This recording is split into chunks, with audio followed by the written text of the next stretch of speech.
Dernier coup de pagaie pour cet homme qui vient en kayak de Tunisie, un périple de 3700 km au cours duquel parfois, oui, il a douté. Au large du cap Circeo, j'ai été pris dans une tempête de Mistral où j'ai vraiment failli perdre la vie.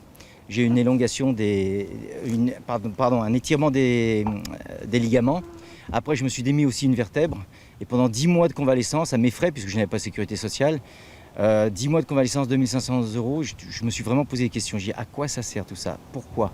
Mais il y a quelque chose au fond de moi-même qui dit, il faut que je le fasse. L'Odyssée d'Alexandre Georges, c'est avant tout un combat pour les boat people, ces gens qui fuient l'Afrique et la pauvreté, mais que l'Europe refoule à sa frontière. Révolté, il dénonce les conditions dans les centres de rétention pour illégaux. Le directeur du centre de rétention de Mineo a décidé maintenant, pour faire plus d'argent, d'acheter de la nourriture périmée des supermarchés locaux et pour les donner à ces gens-là. Une population de 4000 habitants dans le centre d'accueil de Mineo. Parti en septembre 2011, Alexandre Georges a traversé la Méditerranée, remonté l'Italie puis la France avant d'arriver à Bruxelles par le canal.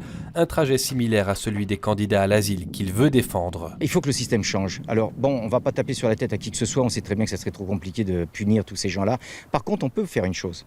Et c'est ce que je vais essayer de proposer donc à l'Europe, c'est d'essayer de créer une organisation de gestion de l'immigration et des demandes d'asile qui soit européenne. Aujourd'hui au SEC à Bruxelles, Alexandre Georges n'a pas abandonné son kayak. Il l'a même traîné jusqu'au Parlement européen, fermement décidé à renforcer l'entrée pour défendre une autre politique d'accueil et d'immigration.